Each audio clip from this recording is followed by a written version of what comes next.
തിരുവനന്തപുരത്ത് ABVP പ്രവർത്തകരെ മർദ്ദിച്ചതിൽ പ്രതിഷേധിച്ച് തലശ്ശേരി ടൗൺ പോലീസ് സ്റ്റേഷനിലേക്ക് ABVP നടത്തിയ മാർച്ചിൽ സംഘർഷം. പ്രവർത്തകരെ പോലീസ് അറസ്റ്റ് ചെയ്ത് നീക്കി. അരുൺ പാറക്കൽ ഇപ്പോൾ വിവരങ്ങളുമായി ചേരുന്നുണ്ട്. കണ്ണൂരിൽ നിന്ന് അരുൺ, വിവരങ്ങൾ. മുൻപക്ഷേ തലശ്ശേരി പഴയ ബസ് സ്റ്റാൻഡ് സമീപത്ത് പുതിയ ബസ് സ്റ്റാൻഡ് സമീപത്ത് നിന്നാണ് ABVP പ്രവർത്തകർ മാർച്ച് ആരംഭിച്ചത്.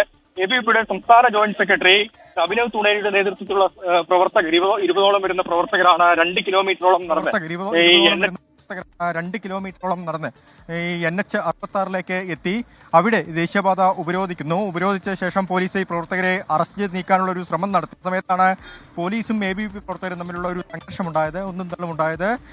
പോലീസിന് നേരെ പ്രവർത്തകർ വാക്കേറ്റമുണ്ടായി. വാഹനത്തിൽ കയറാൻ, അതായത് പോലീസ് ജീപ്പിലേക്ക് കയറാൻ തയ്യാറാവാത്തൊരു സ്ഥിതിയൊക്കെ ഉണ്ടായി. ഇപ്പോൾ ഇതാ ABVPയുടെ സംസ്ഥാന ജോയിന്റ് സെക്രട്ടറി ഉൾപ്പെടെയുള്ള പ്രവർത്തകരെ പോലീസ് അറസ്റ്റ് ചെയ്ത് നീക്കിയിട്ടുണ്ട്. ഈ പ്രവർത്തകരെ ഇപ്പോൾ പഴയ സ്റ്റാൻഡ് ഭാഗത്തേക്ക് പോലീസ് നടത്തുകയാണ്. ഈ പ്രവർത്തകർ SFIയുടെ കൊടി അഴിക്കാനുള്ള ഒരു ശ്രമം ഇതിനിടയിൽ നടത്തുന്നുണ്ട്. എന്തായാലും ഒരു സംഘർഷ സാധ്യത ഉണ്ടായിരുന്നു ആദ്യഘട്ടത്തിൽ. ഇപ്പോൾ ഇതാ സംഘർഷ സാധ്യത ഒഴിവായിരിക്കുന്നു. NH 66 നിന്ന് പ്രവർത്തകരെ പൂർണ്ണമായും നീക്കിയിട്ടുണ്ട്. ഉന്മേഷ്, തലശ്ശേരിയിലാണ് ABVPയുടെ പ്രതിഷേധം ഉണ്ടായത്. തിരുവനന്തപുരത്ത് ABVP പ്രവർത്തകരെ മർദ്ദിച്ചതിൽ പ്രതിഷേധിച്ചാണ് തലശ്ശേരിയിൽ റോഡ് ഉപരോധിച്ചത്. പ്രവർത്തകർ ഇപ്പോൾ പൂർണ്ണമായി പോലീസ് ഇപ്പോൾ നീക്കിയിരിക്കുകയാണ്.